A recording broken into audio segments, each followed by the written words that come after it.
مسلم شریف میں ابو ہریرہ نام سے روایت ہے کہ الصلوات الخمس والجمعۃ الی الجمعۃ ورمضان الی رمضان مکفرات ما بینہن اذا اجتنبت الکبائر. اگر کبائر سے بچا جائے تو جمعے سے جمعہ 5 نمازیں اور ایک رمضان سے دوسرے رمضان تک کے جتنے گناہ ہوتے ہیں وہ سارے کے سارے اللہ تعالیٰ معاف فرما دیتے ہیں. چنانچہ کنز العمال میں لکھا ہے کہ اذا سلمت الجمعہ سلمت الایام. جمعہ اگر اچھے انداز سے کسی نے گزار لیا تو باقی دن بھی اس کے اچھے گزر جائیں گے. وَإِذَا سَلِمَ رَمَضَانُ سَلِمَتِ السَّنَةُ. اور جس نے رمضان اچھے انداز سے گزار دیا آنے والا پورا سال اس کا اچھا گزار دیا جائے گا. امام ربانی مجدد ثانی رحمۃ اللہ علیہ اپنے مکتوبات میں فرماتے ہیں کہ یہ رمضان کا مہینہ آنے والے سال کا ایک نمونہ ہوتا ہے. جس انداز سے بندہ گزارتا ہے اللہ تعالیٰ بقیہ سال انہی اعمال کی توفیق عطا فرما دیتا ہے. مثال کے طور پہ ایک نوجوان اگر چاہتا ہے کہ میں اپنی آنکھوں کا پرہیز کروں، غیر محرم سے اپنی آنکھوں کو بچاؤں، تو وہ رمضان میں اس کی مشق کر لے. اگر پورا رمضان غیر محرم سے نظر بچا لی بقیہ پورا سال اللہ اس کو توفیق عطا فرما دے.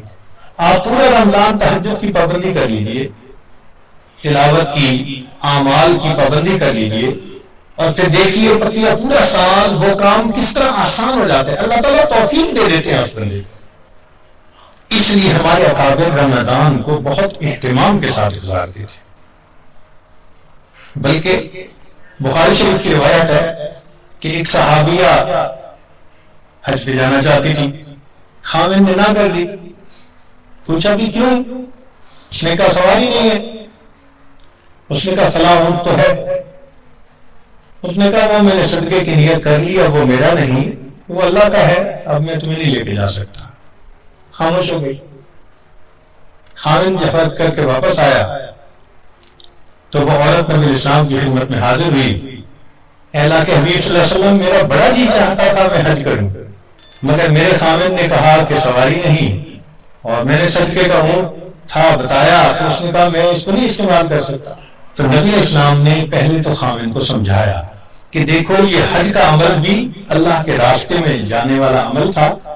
تم اگر اس اونٹ پر اس کو یہ حج کروا دیتے تو اس میں کوئی حرج نہیں تھا، مگر ساتھ ہی یہ فرما دیا اس عورت کو کہ اچھا اب تم رمضان میں عمرہ کر لینا، اللہ تعالیٰ تمہیں میرے ساتھ حج کرنے کا ثواب عطا فرمائے. یہ بخاری شریف کی بات. تو رمضان مبارک کو اللہ رب العزت نے ایسی فضیلت عطا فرمائی.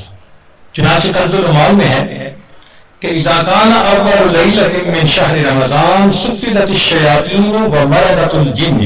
کہ جب رمضان کی پہلی رات آتی ہے تو شیاطین، سرکش جن، ان کو قید کر دیا جاتا ہے، باندھ دیا جاتا ہے. خبردار میرے پیارے حبیب صلی اللہ علیہ وسلم کے امتیوں کے روزوں کو تم خراب نہ کر سکو، تو شیاطین کو باندھ دیا جاتا ہے. وغلقت ابواب النار فلم یفتح منها باب. جہنم کے سارے دروازے بند کر دیے جاتے ہیں، پورا رمضان بند رہتے ہیں. وفتحت ابواب الجنت فلم یغلق منها باب. اور جنت کے سارے دروازے کھول دیے جاتے ہیں اور ان دروازوں کو پورا مہینہ بند نہیں کیا جاتا. سبحان اللہ. اللہ رب العزت اس مہینے میں جنت کی سیل لگاتے ہیں. وَيُنَادِي مُنَادٍ كُلَّ لَيْلَةٍ. اور ایک ندا دینے والا فرشتہ ہر رات یہ ندا دیتا ہے، یا باغی الخیر اقبل. اے نیکی کے متلاشی آگے بڑھ. ابتغاء سے ہے یہ لفظ باغی الخیر. وَيَا باغی الشر اقصر. اے برائی کے تلاش کرنے والے تھم جا، رک جا. وَلِلَّهِ عُتَقَاءٌ مِّنَ النَّارِ وَذَلِكَ كُلَّ لَيْلَةٍ. ہر رات میں اللہ تعالیٰ جہنم سے جہنمیوں کو بری فرما دیتے ہیں.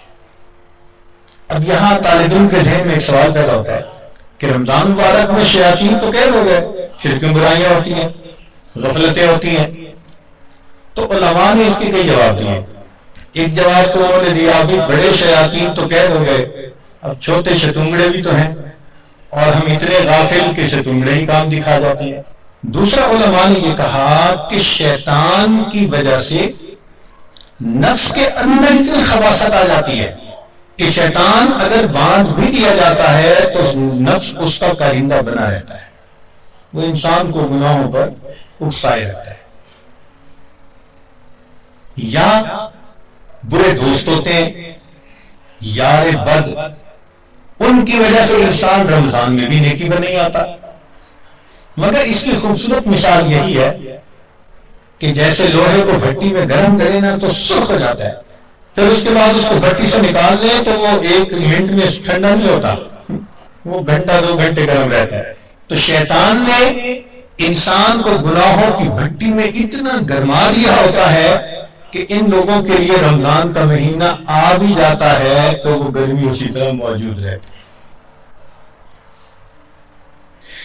نبی اسلام نے ارشاد فرمایا من وافق موته عند القضاء رمضان دخل الجنہ، جس بندے کو رمضان المبارک کے اندر موت آ گئی اللہ تعالیٰ اس کو جنت کے اندر داخل فرما دیتے ہیں.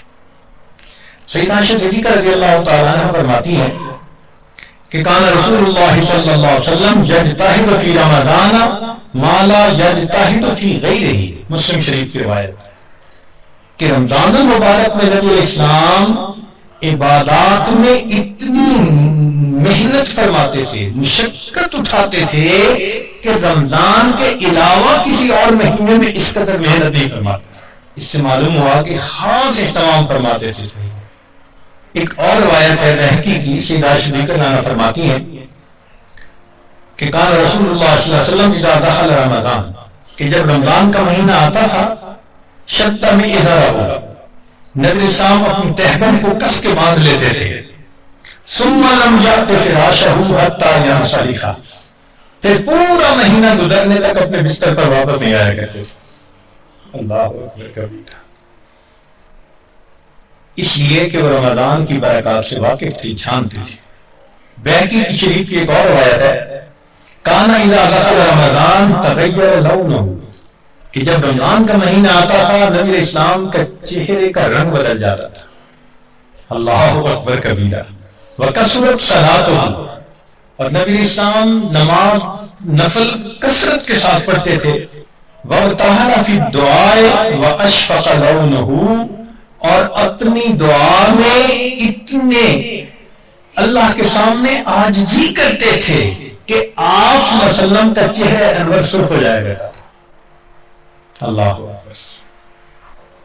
چنانچہ ایک حدیث مبارکہ میں سلمان فارسی رضی اللہ عنہ اس کی روایت فرماتے ہیں کہ خطبنا رسول اللہ صلی اللہ علیہ وسلم فی آخر یوم من شعبان فقال، نبی اسلام نے فرمایا یا ایھا الناس قد اضلکم شہر عظیم مبارک، اے لوگوں تمہارے اوپر ایک بڑا مہینہ برکت والا آ گیا ہے.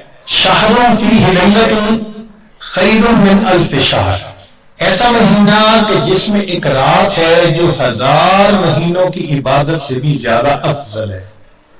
شہر جعل اللہ صیامہ فریضہ، ایک ایسا مہینہ جس کے روزے کو اللہ رب العزت نے فرض فرمایا. وقیام لیلہ تطوعا، اور رات کے قیام کو اللہ نے اپنے قرب کا ذریعہ بنایا. من تقرب فیہ بخصلۃ من الخیر کان کمن ادی فریضۃ فیما سوا، جس نے رمضان میں نفل عمل کیا ایسے اجر ملے گا جیسے رمضان کے علاوہ اس نے کسی فرض کے اوپر عمل کیا تھا. ومن ادی فریضۃ فیہ کان کمن ادی 70 فریضۃ فیما سوا، جس نے ایک فرض پر عمل کیا اس کو 70 فرض جو غیر رمضان میں ہوتے ہیں اس کے برابر اجر عطا کیا جاتا ہے. یہاں سے معلوم ہوا کہ اللہ رب العزت رمضان مبارک میں انسان کے اعمال کا ریٹ 70 گنا بڑھا دیتے ہیں، ملٹیپلائی. سبحان اللہ. ایک ایک عمل کو دنیا ریٹ انکریز کرتی ہے تو 10% اور 20%، 10واں حصہ 20واں حصہ. اللہ تعالیٰ ریٹ بڑھاتے ہیں تو کیا 70 گنا، 70 سے ضرب دے دی. اس لیے کہ وہ شہنشاہ حقیقی ہے، وہ اپنے بندوں کو اتنا اجر دینا چاہتا ہے کہ ان کے گناہوں کی ظلمتیں ختم ہو جائیں. تو ایسے وقت میں ہمیں بھی چاہیے کہ ہم اپنے اعمال اللہ رب العزت کے حضور پیش کریں. چنانچہ نبی اسلام نے ارشاد فرمایا هو شہر الصبر والصبر ثوابہ الجنہ، یہ صبر کا مہینہ ہے اور صبر کا بدلہ جنت ہے. وشہر المواسات، غمخاری کا مہینہ. سبحان اللہ. چنانچہ اسی حدیث میں آگے نبی اسلام نے ارشاد فرمایا کہ اولہ رحمت، اس مہینے کے پہلے 10 دن رحمت، وَأَوْسَطُهُ مَغْفِرَةٌ، درمیان کے 10 دن مغفرت کے، وَآخِرُهُ عِتْقٌ مِّنَ النَّارِ، اور آخری 10 دن آگ سے آزادی کے. وہ کیسے؟ علماء نے اس کی بہترین تفسیر یوں کی کہ کچھ وہ لوگ ہوتے ہیں کہ جو پہلے سے ہی نیکوکاری کی زندگی گزارنے والے ہوتے ہیں، گناہوں سے بچتے ہیں، تقویٰ طہارت کی زندگی گزارتے ہیں، تو ان کے لیے تو رمضان رحمت کی خوشخبری بن کے آتا ہے، تو پہلے 10 دن میں ہی ان کے درجے بلند ہو جاتے ہیں. اور کچھ ایسے بھی ہوتے ہیں کبھی نیکی کر لی کبھی خطا کر بیٹھے. تو ایسے لوگ جب رمضان کے پہلے 10 دن گزار لیتے ہیں تو اس میں ان کے جو گناہوں کی ظلمت ہوتی ہے اس کو اللہ تعالیٰ ختم کر دیتے ہیں. چنانچہ اوسطہ مغفرۃ، ان کے لیے درمیانی 10 دن مغفرت کا پیغام بن جاتے ہیں. اور کچھ بہت زیادہ غفلت میں رہنے والے، اگر 10 دن سے ان کا کام نہیں بنا تو 20 دن سے ان کا کام بن جاتا ہے. چنانچہ جب 20 دن کی برکتیں ان کے دل کو دھو دیتی ہیں تو آخرہ عتق من النار، آخری اشرا ان کے لیے بھی آگ سے آزادی کا اشرا بن جاتا ہے. معلوم ہوا کہ اس مہینے میں تھوڑا غافل ہو یا زیادہ غافل، ہر بندے کی مغفرت کا اللہ تعالیٰ انتظام فرماتے ہیں. ہاں بندے کو کوشش کرنی چاہیے. اگر کوئی آدمی خود ہی بے توجہ بن کر زندگی گزارے اور رمضان کا احترام ہی نہ کرے تو وہ تو پھر اپنا قصور ہے نا. ورنہ یہ اس کو احساس ہو گیا کہ مجھے رمضان مبارک کے اس مہینے میں اللہ کا قرب حاصل کرنا ہے. اس مہینے کی برکتیں اتنی ہیں کہ ایک لمحے کی برکت انسان کو غریب بنانے کے لیے کافی ہے. امام ربانی مجدد ثانی رحمۃ اللہ فرماتے ہیں مکتوبات میں کہ اے کاش پورے سال کی برکتوں کو رمضان المبارک کی برکتوں کے ساتھ وہ نسبت ہوتی جو ایک دریا کو سمندر کے ساتھ ہوتی ہے، مگر وہ بھی نہیں ہے. اس مہینے کی برکتیں اتنی زیادہ ہیں، اللہ اکبر کبیرہ. چنانچہ نبی اسلام نے ارشاد فرمایا کہ وَاسْتَكْثِرُوا فِيهِ مِنْ 4 خصال، 4 اعمال اس مہینے میں زیادہ کرو. خصلتین ترضون بهما ربکم وخصلتین لا غنى بكم عنہما، 2 عمل تو ایسے ہیں کہ جن سے تم اپنے رب کو راضی کرو، اور 2 عمل ایسے ہیں کہ تمہیں اس کے سوا چارہ ہی نہیں، مجبوری ہے تمہاری. اللہ تعالیٰ ترضون بهما ربکم، وہ 2 باتیں کہ جس کو ذریعے تم اپنے رب کو راضی کرو. فشہادت اللہ الہ الا اللہ وتستغفرونہ، کلمہ یعنی کلمے کا ورد زیادہ کرنا، تحلیل زیادہ کرنا اور استغفار زیادہ پڑھنا. یہ 2 عمل اس مہینے میں خاص طور پر زیادہ کرنے کی ضرورت ہے، کیونکہ اللہ کے پیارے حبیب صلی اللہ علیہ وسلم نے ارشاد فرمایا لہذا اس بات کی اہمیت دل میں اچھی طرح بٹھانی چاہیے. تو لا الہ الا اللہ کی بھی کثرت کریں، کم از کم چند 100 مرتبہ دن میں پڑھ لیا کریں، اور ہمت والے تو 1000 دفعہ 2000. ایسے لوگ ہیں ہر دن میں رمضان کے 10,000 مرتبہ تحلیل پڑھتے ہیں. اس وقت ایسے لوگ ہیں رمضان مبارک کے ہر دن میں ایک قرآن مجید کی تلاوت مکمل کرتے ہیں. نوجوان ہیں، کما رہے ہیں، وقت تو ایک جیسا ہے ہمارا بھی اور ان کا بھی، لیکن انہوں نے یہ محسوس کر لیا کہ اس وقت میں ہم نے اللہ کو راضی کر کے ہٹنا ہے. ان کے لیے یہ سارے کام آسان. تو ہم چلو چند 100 دفعہ یا 1000 دفعہ ہی لا الہ الا اللہ کا ورد کر لیا کریں, اور اگر چلتے پھرتے عادت ڈال لیں تو سبحان اللہ کئی ہزار مرتبہ کرنا بھی آسان ہے. اور ہمارے اکابر سبحان اللہ وہاں سینکڑوں اور ہزاروں کی بات نہیں ہوتی تھی, اور لاکھوں کی بھی بات نہیں ہوتی تھی, کروڑوں کی بھی بات نہیں ہوتی تھی. کروڑوں مرتبہ سے زیادہ دل کے اوپر لا الہ الا اللہ کی ضرب رکھتی تھی, کروڑوں مرتبہ سے زیادہ. دل کے اوپر کتنا نور ہوتا ہوگا. اللہ اکبر کبیرہ. اور استغفار کی کثرت کریں. اور 2 چیزیں جس کی ہمیں ضرورت ہے, ایک اللہ رب العزت سے جنت مانگیں اور جہنم سے اللہ تعالی سے پناہ مانگیں. تو اس مہینے میں یہ دعا مانگنی چاہیے, اللہم انی اسألک الجنہ وَأَعُوذُ بِكَ مِنَ النَّارِ. اے اللہ میں جنت کا سوال کرتا ہوں اور جہنم سے اللہ میں پناہ مانگتا ہوں. چنانچہ رمضان مبارک کا اکرام کیسے کیا جائے اس کو بھی تھوڑا تفصیل سے بتا دیں. جو احترام کرنے والے ہیں وہ تو رمضان سے 2 مہینے پہلے سے ہی دعائیں مانگنی شروع کر دیتے ہیں. رمضان سے پہلے ہی گناہوں کو توبہ کر کے باطن کا غسل کر لیتے ہیں اور پھر رمضان خوب اچھے انداز سے گزارتے ہیں. لیکن اب آخری عشرہ رہ گیا. اس آخری عشرے میں ہم گناہوں سے اس طرح بچیں جیسے احرام کی حالت میں حاجی محرم گناہوں سے بچا کرتا ہے.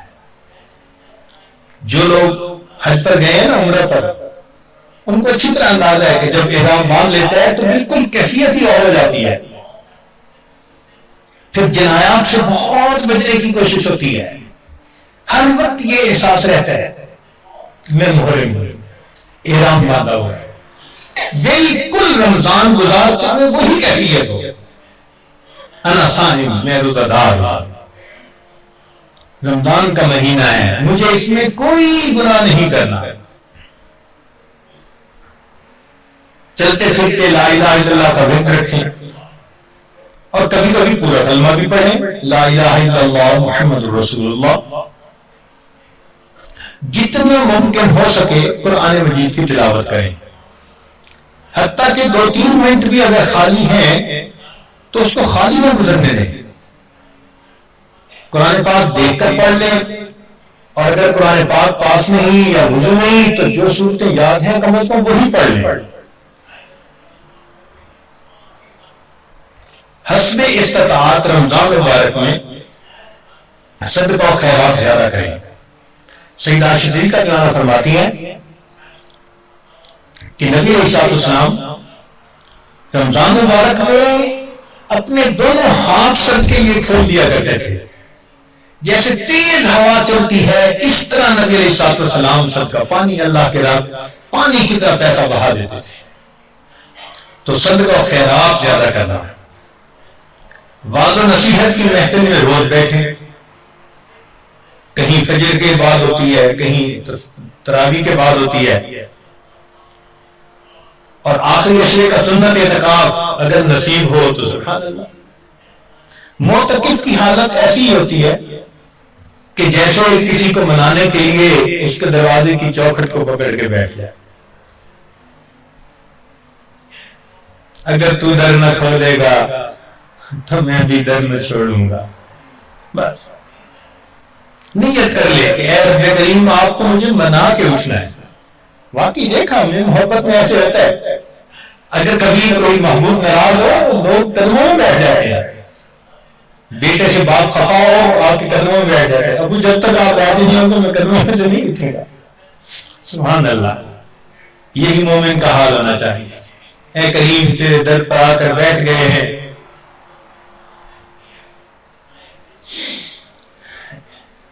اجازت ہو تو آ کر میں بھی شامل ان میں ہو جاؤں.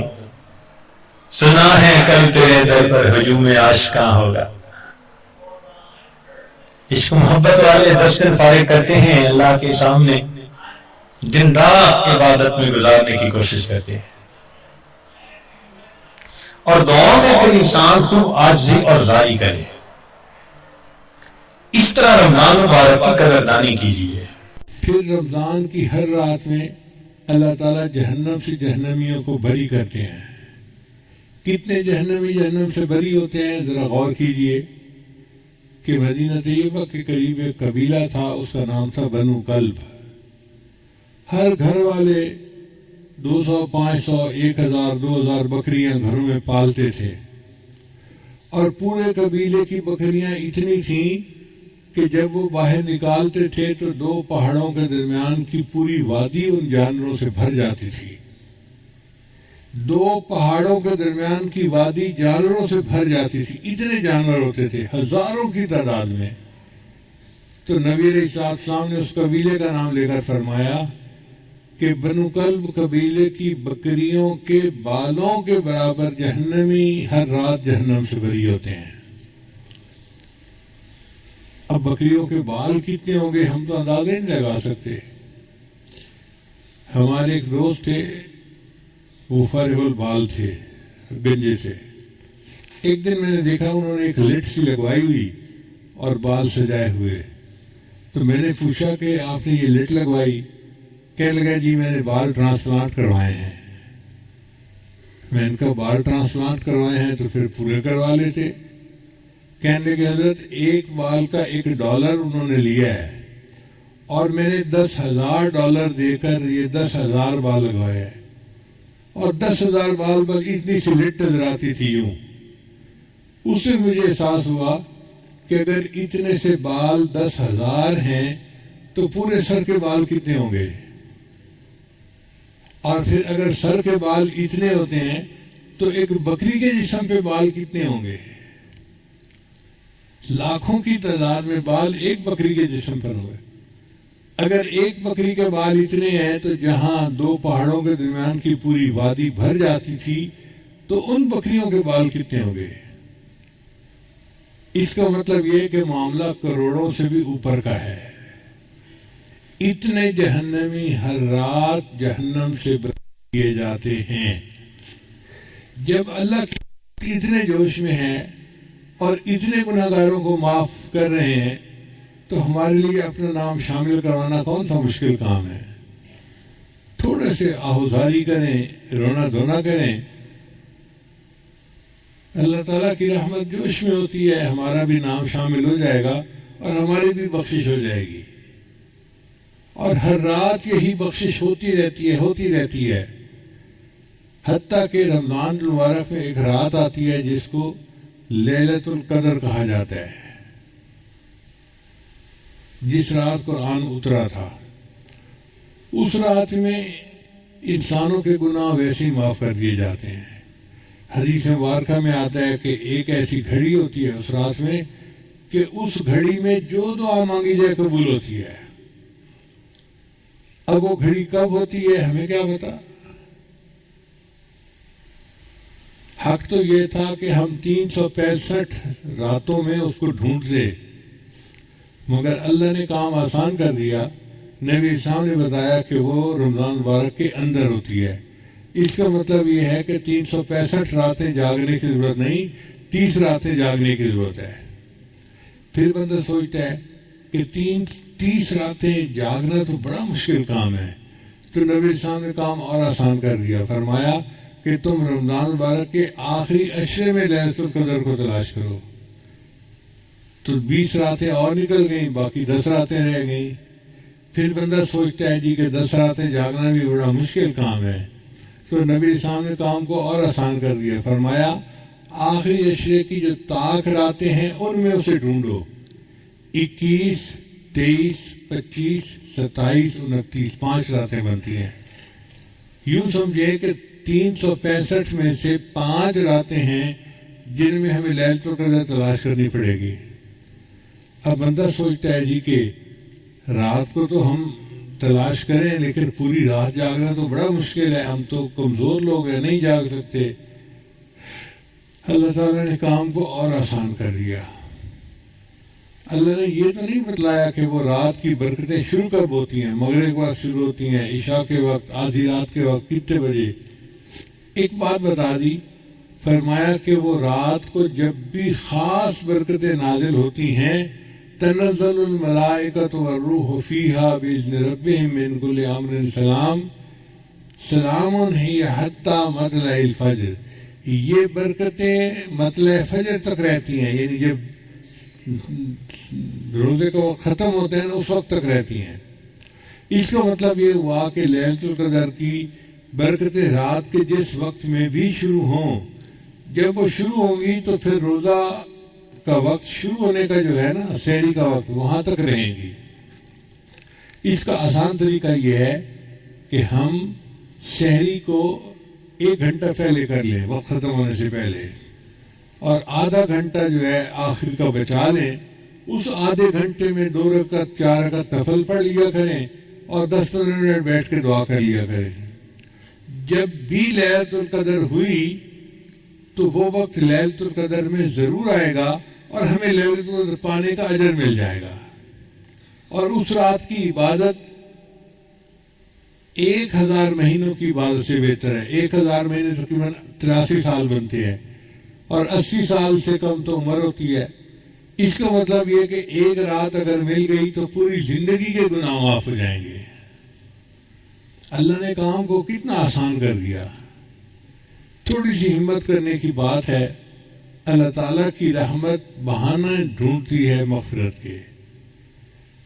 پھر ایسا بھی ہوتا ہے کہ ایک بندہ پورا مہینہ غفلت میں رہا، اس نے نہیں خیال کیا، تو انسان کی فطرت ہے جب آخری دن آتا ہے نا تو اس کو احساس ہوتا ہے یار رمضان نکل گیا ہاتھ سے.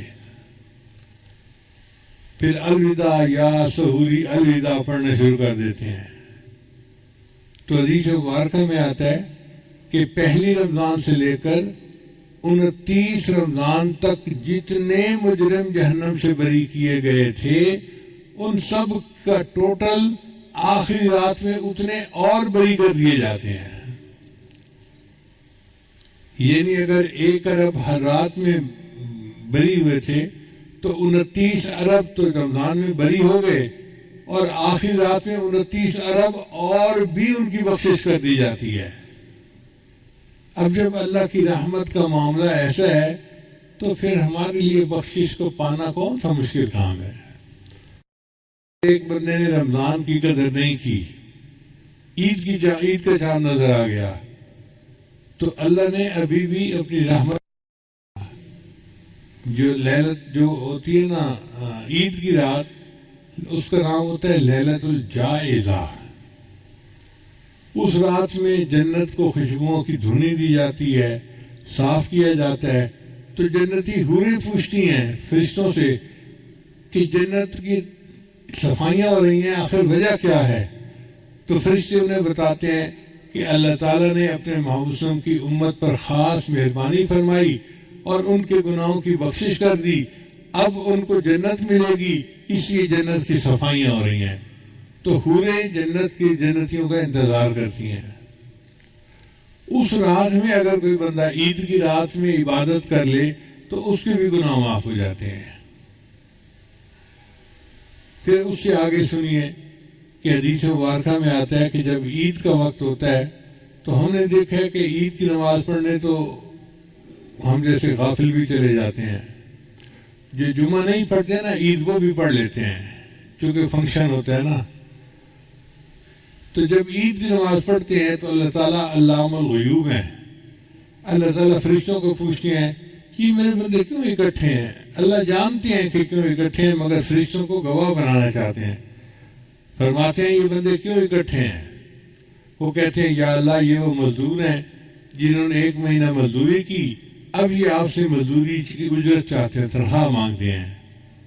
اللہ ان فرشتوں کو گواہ بنا کر کہتے ہیں کہ فرشتوں گواہ رہنا عبادی و امائی، میرے بندوں میری بدیوں، تم نے روزے رکھے، تم نے تراویح پڑھی، تم نے رمضان شریف اس طرح سے گزارا، میں نے اس کے بدلے تمہارے تمام گناہوں کو معاف کر دیا. قوموا مغفورا لکم، کھڑے ہو جاؤ بخشے بخشاؤ، میں نے تمہارے سب گناہوں کو نیکیوں میں تبدیل فرما دیا. اب جب اللہ تعالیٰ فرماتے ہیں کہ کھڑے ہو بخشے بخشائے، میں نے تمہارے سب گناہوں کو نیکیوں میں تبدیل کر دیا، اس کا مطلب یہ کہ واقعی بندے کو اللہ دھونے کے لیے تیار ہے۔ تو یہ رمضان کا مہینہ شہر الغفران ہے، ہم بھی نیت کریں کہ ہم نے اپنے آپ کو دھلوانا ہے اور گناہوں سے ہم نے جان چھڑا کے ایک نئی زندگی شروع کرنی ہے۔